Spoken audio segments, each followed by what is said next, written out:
So yeah, I just kind of was asked to give a presentation kind of about what I do and what our office does. So I wanted to go over some of the accommodations that we use, what those look like, and then try and leave a lot of time at the end for questions. I know there's probably a lot of questions. When we do questions, please don't use students' names, don't use specific situations that could identify a student. You can come to me afterwards with those, but any kind of general, like, what do I do with this accommodation? I have a student where this has been an issue, how can we work through that kind of thing, but no identifying like student information, because some of you may have the same students. So and feel free to ask questions throughout too. If you have a question, you don't have to wait until the end, but we'll have a session at the end for questions. So just some of the terminology that you've probably read in emails, you've heard tossed around, all that kind of stuff. ADA and Section 504 are the two areas that my office covers. So students who fall under those areas would be anybody considered a person with a disability, which is considered an individual who either has a physical or mental impairment that substantially limits one or more major life activities, or has a record of such impairment, or is regarded as having such an impairment. So it could be someone who actively has a diagnosis, a medical diagnosis that they're going through. It could be someone that's had it in the past and it's still currently affecting them. Or it could be someone who's regarded as having that. And so one of the situations that we've had with that is a student who is currently going through the diagnosing process. They don't necessarily have a diagnosis yet. Maybe they can't figure out exactly what's going on, but they know there are certain things that are limiting them substantially. And so we look at whether those major life activities are being limited, even if they don't quite have that diagnosis yet. Does that make sense, everyone? And then you hear reasonable accommodations a lot. So that's what we provide for students who qualify under those areas. And then fundamental alterations are typically what we work with when we're trying to figure out if an accommodation is going to fundamentally alter a course or course content or anything like that. So just in case you hear any of those terms thrown around, that's just kind of upfront some of those things. So students who qualify for accommodations, is there anything on this list that you feel like would not qualify, maybe qualify, anything like that? Any thoughts on any of these?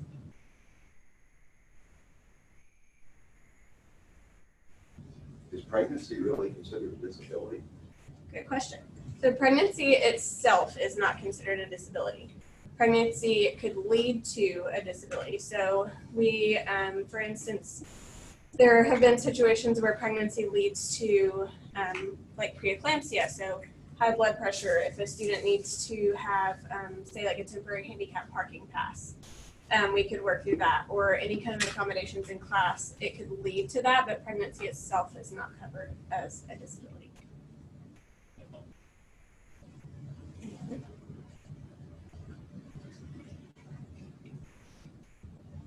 So these are all diagnoses or disabilities that we have had students on campus with. It could be, some people question the broken bone. It can be a temporary accommodation if a student has broken their hand and they can't take notes or they can't write on the test or something like that. So that's one of those that sometimes is like, is that really a disability? Well, it can be. It could not be. You could break your knee and you don't break your knee. But you could do something that wouldn't necessarily qualify. But when it starts affecting like note taking or test taking or walking to class, that kind of stuff. So some of these are more, you can tell that they would need accommodations, and some of them you might not know. Like depression and anxiety are two of the big ones that we have on campus right now for accommodations. And then there are things that, like with celiac disease, it can be considered a disability. It could not be considered a disability. It just depends on how limiting that is for a student. And so it's not necessarily just you have a diagnosis, you're qualified, here's your accommodations. And so I wanted to kind of point out there are things that may qualify and things that may not qualify, and that's what we're kind of looking at on an individual basis. It's not just, I came in with this diagnosis, what does that look like? Any questions on that? This may be a longer discussion, but more appropriate for later. Am I supposed to know about these conditions? No, so it's not, I mean, you don't have to know every detail about Sure, every, and there's a lot of. I just didn't know if, when I get an accommodations list, Mhm. I don't have a diagnosis on So, it. And is it something that the student, they're protected as far as like having to share it? Yeah. But it can affect possibly the way that you interact with that person. yeah, So I guess I'm just kind of like confused as to where the accommodations reach out to. Maybe that's, again, it's probably better for later. I just want to get that. Didn't know if I was supposed to know and how much I'm supposed to know. yeah, so my office never communicates what a student's diagnosis or disability is.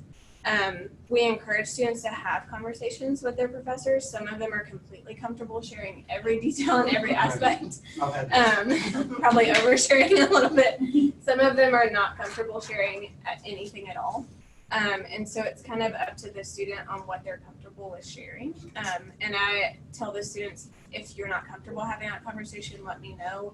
If you would like to have the conversation, but you don't know how to start the conversation, that kind of thing. So, but up front, we don't communicate what that diagnosis is. So it is a lot easier to interact with a student when you know specifically what they're dealing with. But it's not my role to communicate that. And so we just, as faculty, you accommodate a student as whatever they're getting accommodations for and whatever they're shared with you. So like I said, you may get a student who shares a ton with you.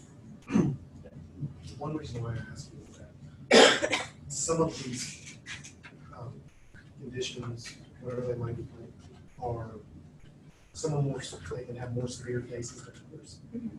And so even if it's something that you're very obvious, Yeah. it can be something where you get a wide array of conditions. If I'm asked to say, prepare a study sheet for a student, maybe I'm getting too far into policy type discussion. I'll wait until later. Guys. I would say we're going to talk more about like what Let's just do specific that. accommodations I'll and stuff are. Okay. But yeah. Go ahead. What about, you mentioned the temporary, Mhm. I went through a little episode last year, the temporary thing for me that created some difficulty. I wonder, so, something like that's unanticipated at the beginning, like in my case, it was really hard for me to go across campus to my classroom. Yeah. And I didn't get any changes. I don't know if I could have pressed to have forced a change to a room that I could have accessed easier, but I'm just thinking in terms of the student when that happens. I mean, and would there be some limitations on what you could accommodate at that point in time? How do we handle that then?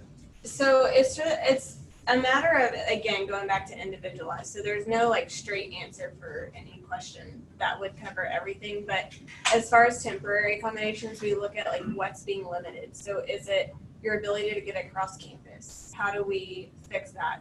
Or can you get across campus, but it takes you longer and you have back-to-back classes? So we look at letting those professors know, hey, they may be a few minutes late to class because it's taking them 15 minutes to get across campus instead of 10 minutes, that kind of thing. So just looking at how far we need to go with those and what would be reasonable. So, but we always have students, if they need like an escort across campus, security can take them across campus too. So that's always an option.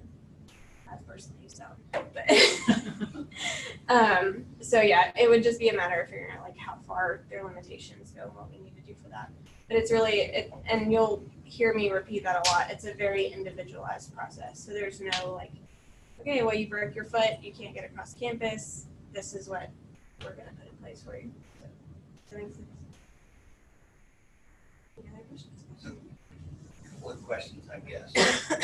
Would y'all be able to, I know you say feel free to talk to your professors about your accessibility needs. Would y'all be able to kind of strongly suggest something like that? For instance, in some of the sciences and lab sciences in particular, someone who's pregnant might not want to be working with listeria, for instance, or something that is that can cause birth defects. Yeah. So that can kind of be an issue. And so if y'all could do that, that would be an amazing thing. Yeah. Because, you know, it's more obvious in third trimester than right when they find out when those issues with deformities actually come into play in that first trimester. Yeah. So that I would suggest y'all do a strong encouragement. And I know it's kind of a rare thing on campus, but the other thing that I would wonder about in terms of who qualifies, what about breastfeeding? Because we don't have those kind of conversations here. But, you know, breastfed babies, especially again in those lab sciences, that becomes something that becomes an accessibility issue for the mom who's taking the courses. Yeah. That is one I have not thought through, to be real honest. That one's not come up, and it hasn't. It's rare. Yeah. So we do encourage students, especially students who have something like that, or maybe they have a seizure disorder, something that could affect other students in that classroom or something that could physically affect them. We encourage them to have those conversations so they can work through a plan of here's what needs to happen if this were to happen in class. I can't force someone to share that information, but and kind of going back to what you were saying earlier, I don't have the conversation of here's what they're dealing with, but I can have conversations around I know what they're dealing with, and so I can speak a little more as to how you can work through those accommodations and what that may look like for them without sharing a diagnosis and that kind of information. So I may be able to share a little more, and so that's why I always encourage faculty to reach out to me if you have questions about like implementing an accommodation, because it's going to look different for every student again, but I can have those conversations without still sharing that information. Does that help answer yours a little bit? It brings up a couple more. Okay.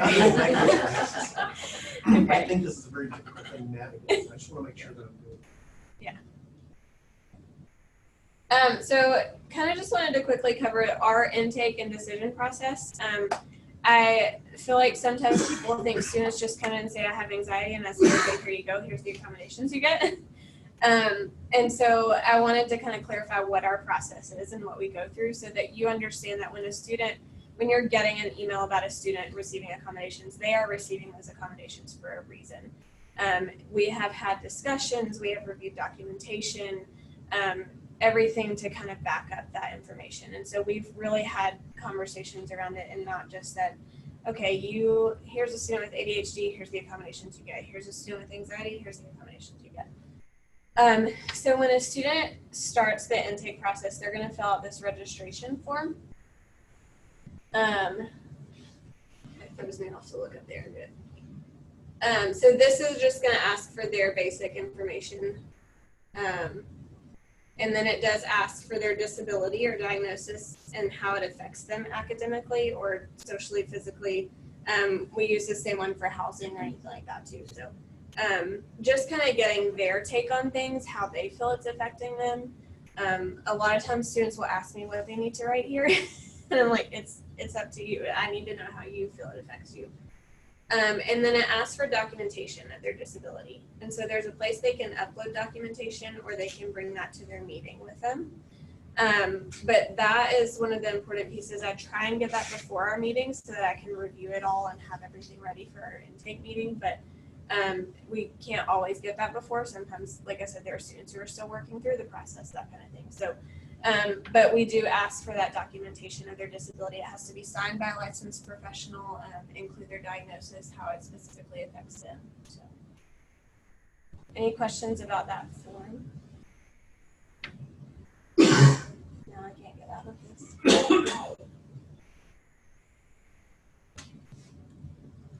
Oh, why is it not giving me the option?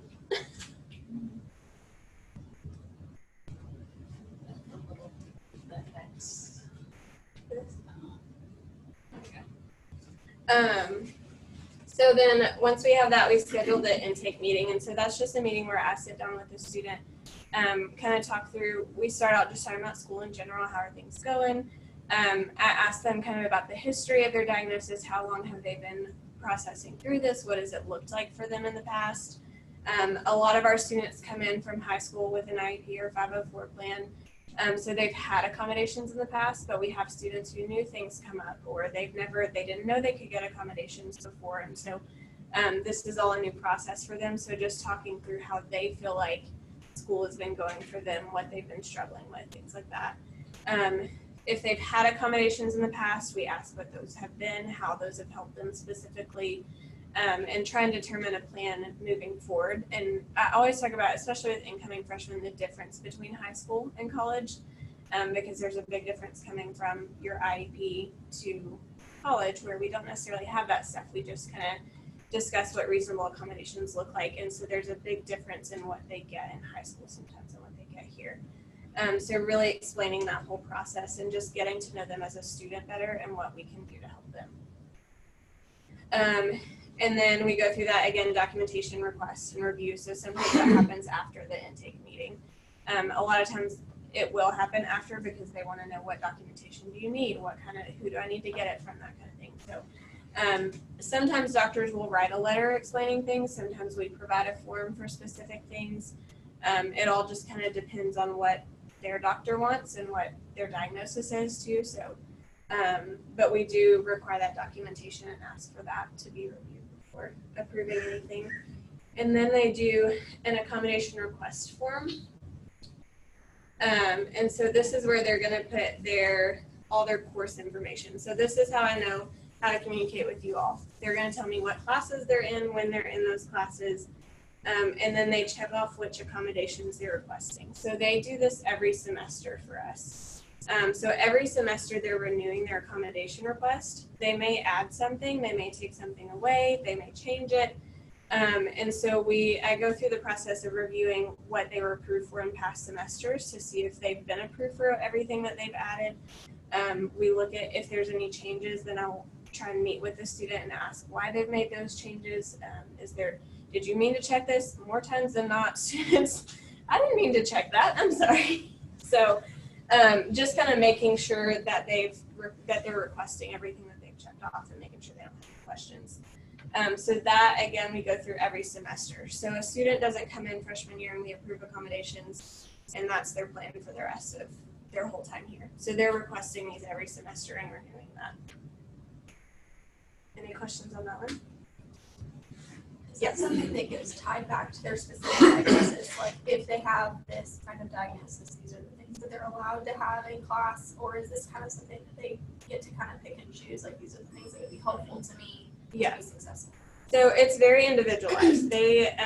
So if a student, for instance, we have a lot of students with ADHD. I don't even know the number right now, but not all students with ADHD are going to have the same accommodations. They don't all need the same accommodations. Some of them struggle just paying attention in class. Some of them struggle paying attention in class and testing and that kind of stuff. So it's very individualized. And so this is where they request what they're wanting. And then at that point, I review it and make sure, have we had this discussion in the past? Has it been deemed a reasonable accommodation in the past? What does that look like? And so it's not just that they're going through and checking off, okay, I'll get this, this, this, and this, and done. And that's what they get. So once they've done this, I review this form every semester and make sure that they either have been approved for those accommodations, or we have that conversation again and talk about whether that's needed and reasonable. Any other questions about this one?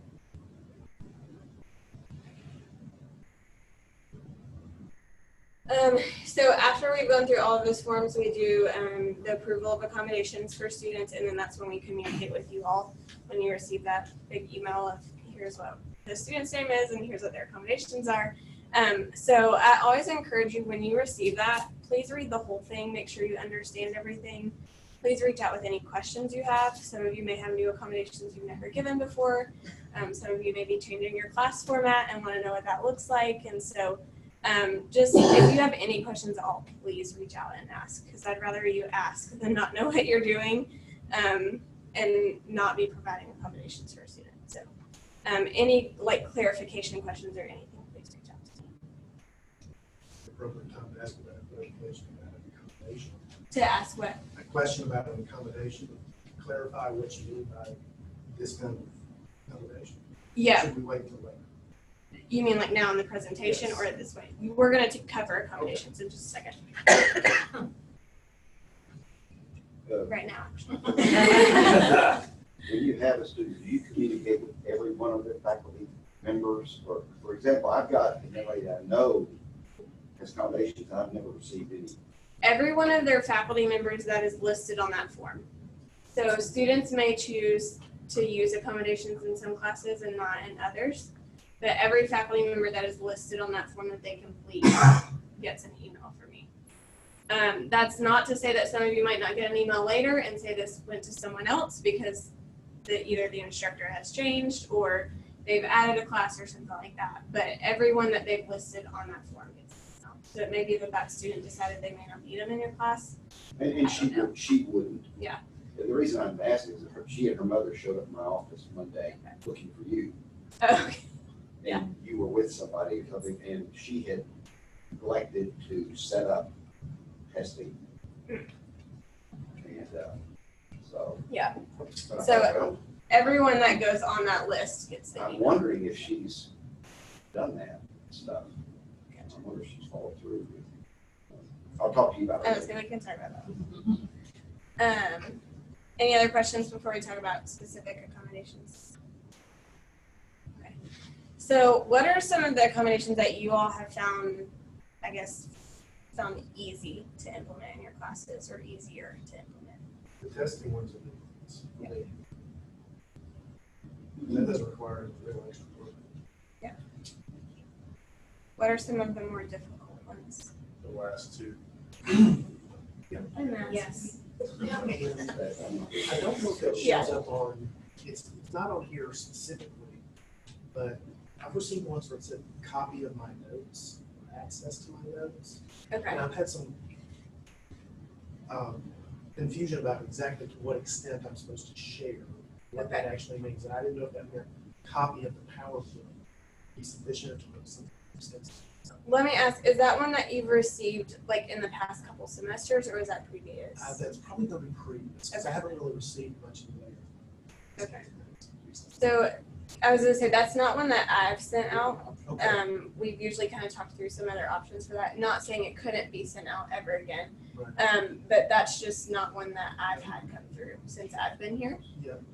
So I can't really speak as to what that one meant then. And it would look different. It would probably look different for every student too. Okay. Kind of like sometimes we have students who get a study guide for a test. Sure. So that may look different. And so it's just kind of talking through what that would look like. Yeah, I mean, I just have an issue with giving them exactly my lecture notes that I'm using, that can then become something that can be shared with other students, or something like that. That's something I would try to push back on. Gotcha. And also, how much pushing back can we do on these types of things when we have an accommodation, or is there any room for that? So when an accommodation is given, it's legally you have to give accommodations for that student. But it goes back to we have to give reasonable accommodations, and so we want to make sure that, again, we're not altering the format of a course, we're not altering the outcome of a course. So for instance, you wouldn't say you get flexible attendance so you can miss as many classes as you want to, pass the class. If you don't come to class all semester, you still get an A in the class. Because part of the outcome of the course is that you've attended the lectures, you've gotten the information, that kind of thing. So we look at, and a lot of times, going back to the last two, we have conversations around what does that look like for your course, because a lot of these are gonna look different for every single course and every single student. So we try and have those conversations around what is this course, how is it laid out, what's the objective of the course, what are we kind of getting at, and making sure that the student is still meeting that goal, but they're getting the access that they need to be able to do that. If a student files a Office of Civil Rights complaint on the fact that they didn't receive an accommodation, which could very easily happen, I think the court is going to say, did the professor, faculty member, school make a good faith effort to give that accommodation? Okay. Now, you mentioned a study guide. Study guides have been very gray. because one faculty member may say, here's your study guide, review chapter 7, review chapter 8, review chapter 9. Well, I look at that as a pretty poor study guide. Yeah. That's just saying you need to know these chapters.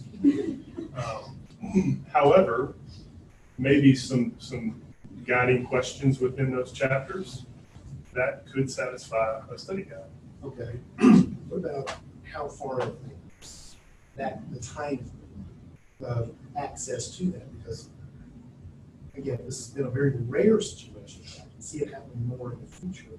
Is I usually give mine out maybe 2 or 3 days in advance because I'm still working on material. I don't know what all's going to come there. A couple of classes I've done, it's always tentative, maybe what we are actually able to cover. Yeah. And maybe we change direction based on student interest or something like that. And I've had a case where a week or even 2 weeks in advance, they were asking for the study guide. Yeah.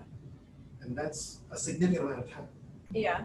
And I think with that one, you also run into the timing of how much information are you missing if you're giving the study guide 2 weeks in advance. Is all of that information covered on the study guide, or are you going to be covering more? And so, again, I think those more complicated ones are very individual basis. And so it's not so much that we can say, if a student gets a study guide, here's what a study guide looks like, you need to give it to them a week in advance. It's very much, you get an email saying your student needs a study guide, and we have a conversation around what that looks like for that student. I'll go to I'll wait for Okay. I have a lot of trouble with flexibility with deadlines, because in my classes, first day, here's when everything's due. Yeah. So there's no excuse. I would push back on that one in my classes, because they've been told with 15 weeks notice, with 6 weeks notice, they got plenty of time. So that is probably the biggest, I guess, pushback or argument that I get on that one. And I always try to remind faculty, it's not so much, sometimes it is that a student may need longer to process information and complete an assignment.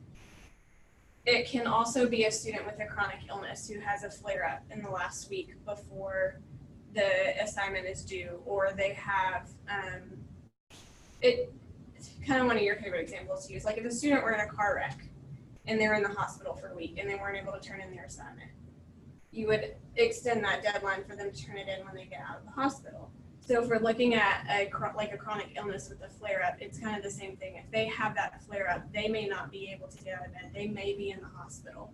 They may be dealing with something. And so it can be either or.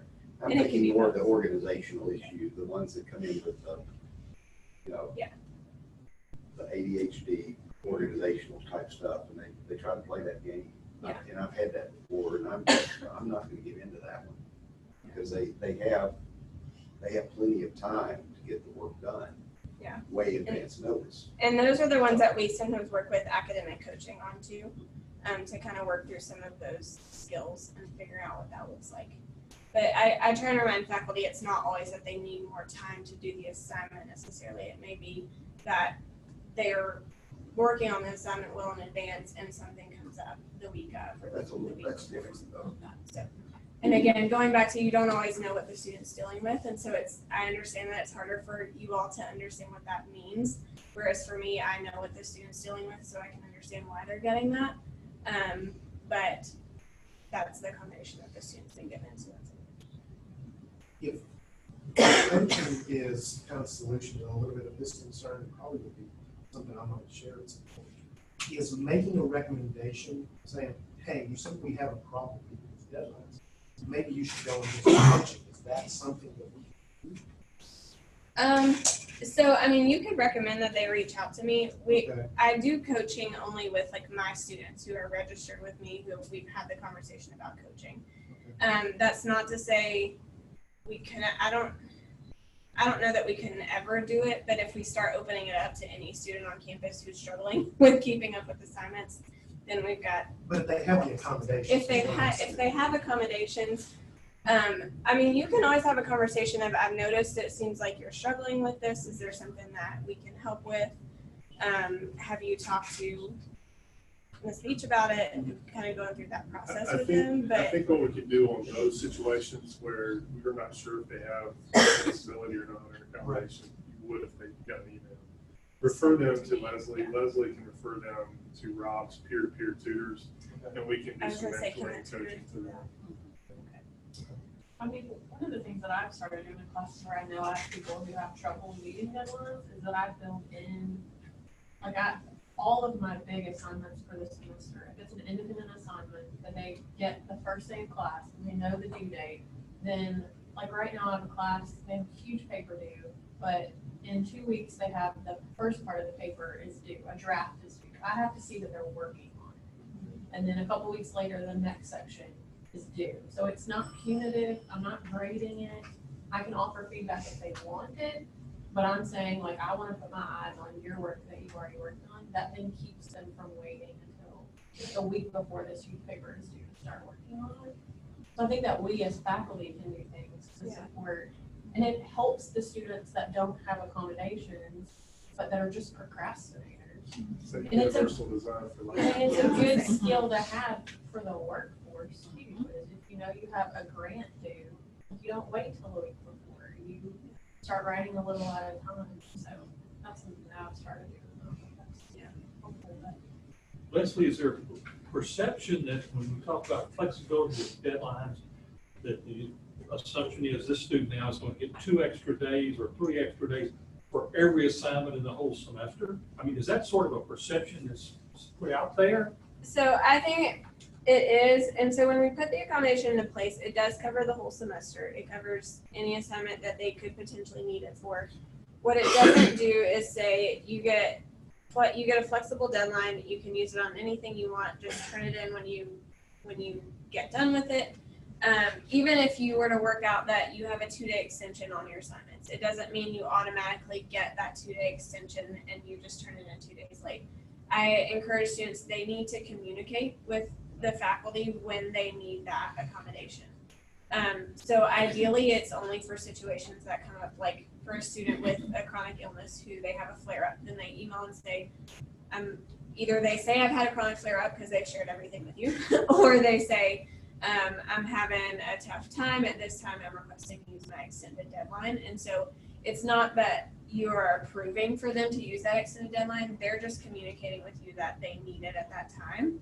And then you've communicated that that extension is 2 or 3, whatever has been worked out at the beginning of the semester, that's what that extension looks like. And so they are communicating when they need that.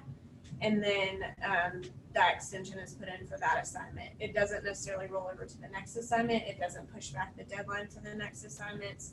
It's just for that assignment that they requested to use that extension on. Do you have a feel how much, as I will call it, gaming is being played? I mean, as I look at these accommodations, you'd like to say, well, we want to take care of the kid any way we can to help him be a better student. Is there a presence of students that are taking advantage, a significant number of students that are, should I say, playing games?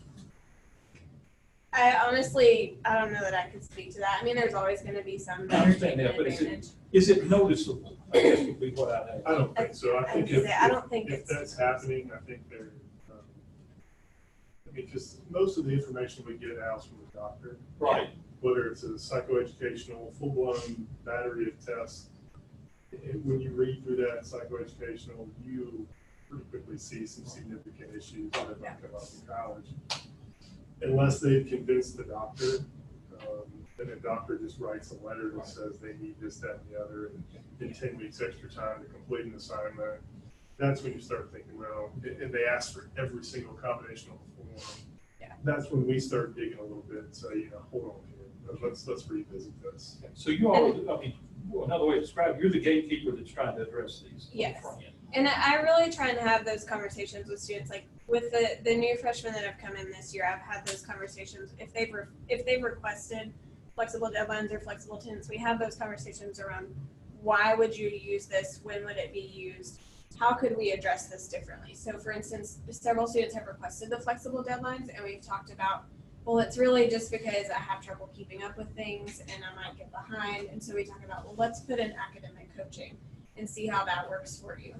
and see if we can keep up with deadlines that way instead of giving flexible deadlines and then because it can become detrimental when you're getting behind on a deadline and then you're working on that assignment while another assignment's due, and then if you're getting it for like anxiety or anything, then you're getting higher anxiety. It's just doing multiple classes. Yes. Yeah. So we really have those conversations around why are you requesting that and what is it going to look like, and see if we can do something different to kind of help that.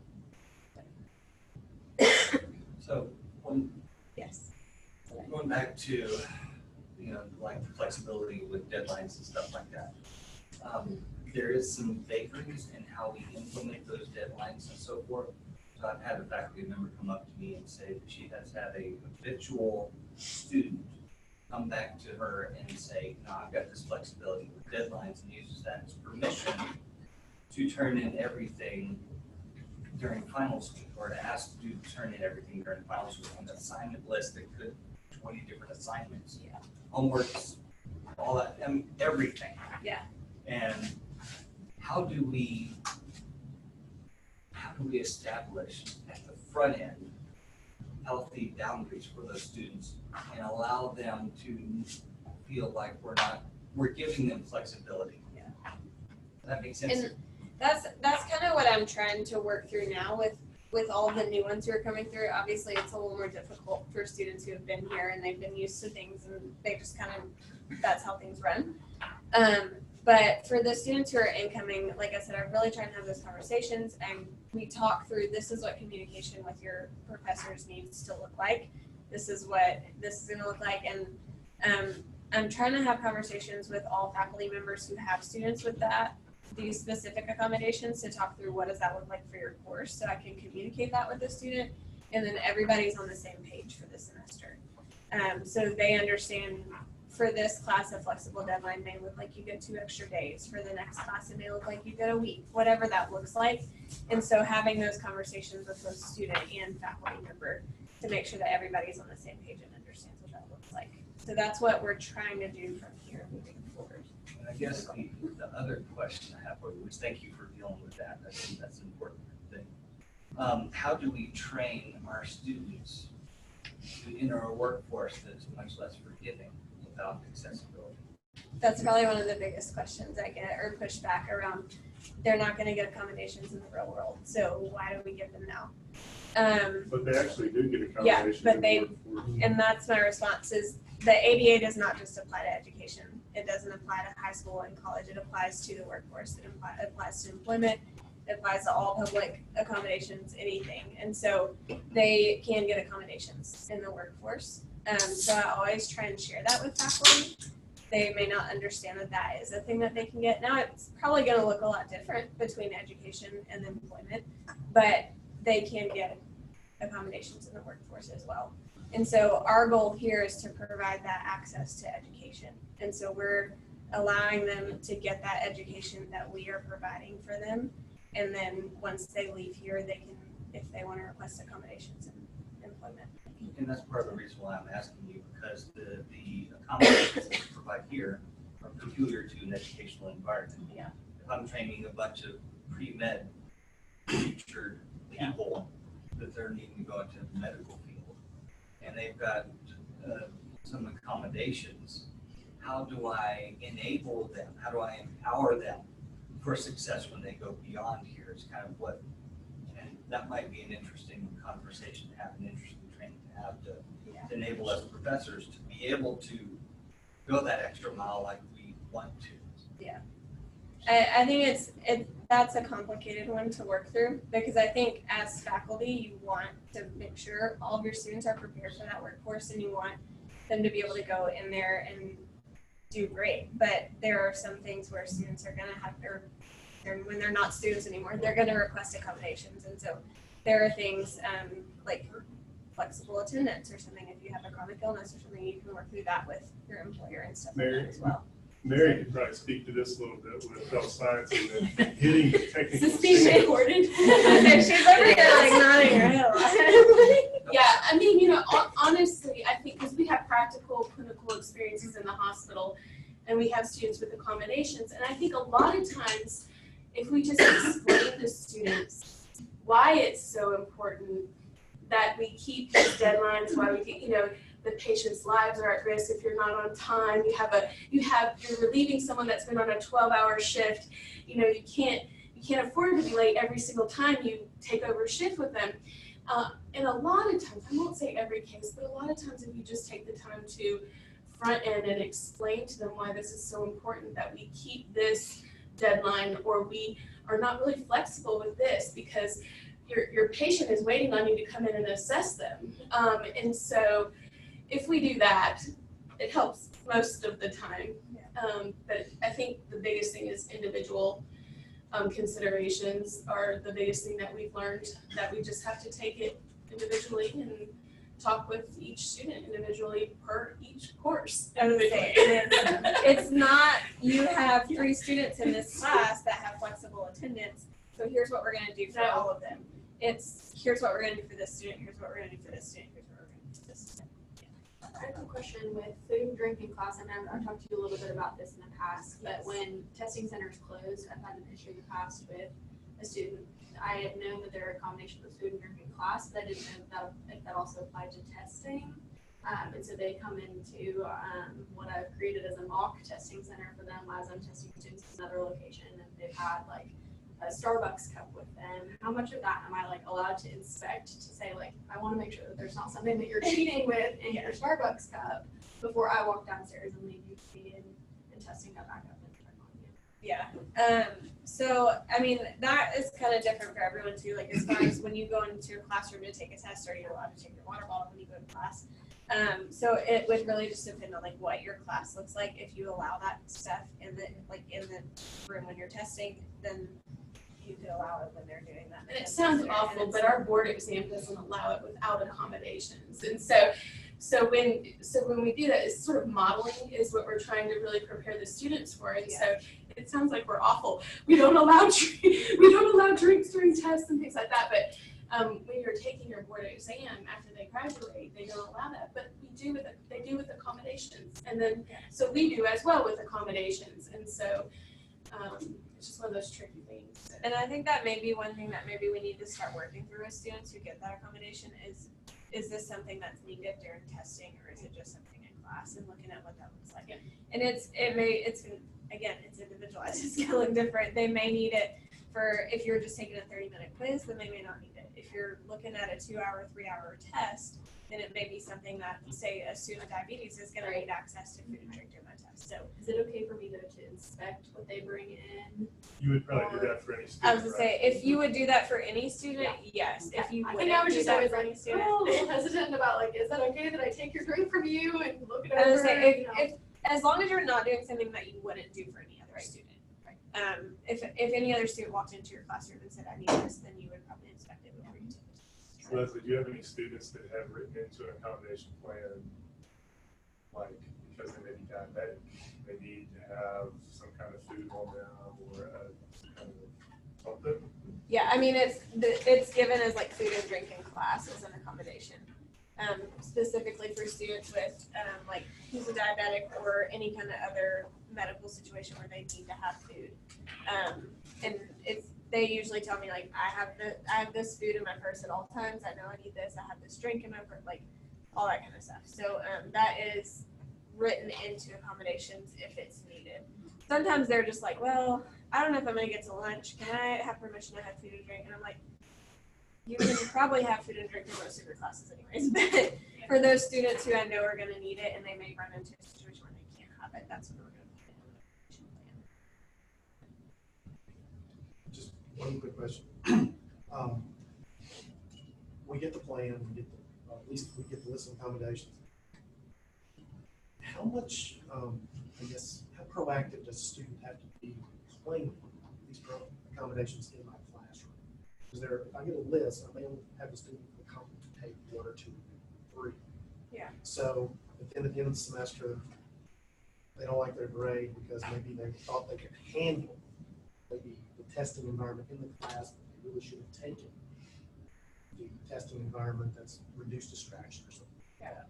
How does that sort of play So, and it's up to the student if they want to use their accommodations for every class, every test. If they, like I said, it goes to whoever they put on there for me. So if they send it to every professor and they decide I need extended time in my math classes, but maybe not my English classes, then they may never use their accommodations for a professor. Or they may say, like I've got some students who say, well, I want to try the first test in this class in the classroom and see how that goes. And if it doesn't, then we can go to the testing center. Or they may start in the testing center and realize I'm fine, I don't really need the extended time on these tests, so I'll go back to the classroom. And so I just communicating that with you so that you understand where they're testing and where to get their tests. And so I tell students who get testing accommodations specifically, you need to communicate with each professor and figure out, are they gonna test you in the department? Are they gonna test you in their office, or do you need to schedule the testing center? Because they have to schedule the testing center, so they need to know if you're gonna test them in the department or if they need to go to the center. So with that, should they communicate in writing? So I think kind of maybe where you were going for the end of the semester, if they're like, you know, I got a B, but I really wanted an A, he didn't give me my accommodation for this test, and I'm supposed to have it, but it was the student didn't choose to use it, so would it be better if they do put it in writing? I always tell students email is probably best. I mean, have the conversations, but follow up with email, just so everybody, you can see it, everybody's on the same page. I always try to do that, like if I have a meeting with a student, I'll follow up with an email, just follow up. But, Because I usually encourage students, if you have an accommodation, to use it, because we have had cases that have come back and said, well, I didn't go over there to the testing center, and to the faculty's point of view, it's like, well, that was your choice, but at the same time, you know, it's so important, you know, because of that, what she was just describing, if they're not successful, or they don't get exactly what they thought they should have gotten, So I want to just say this, Leslie is an office of one.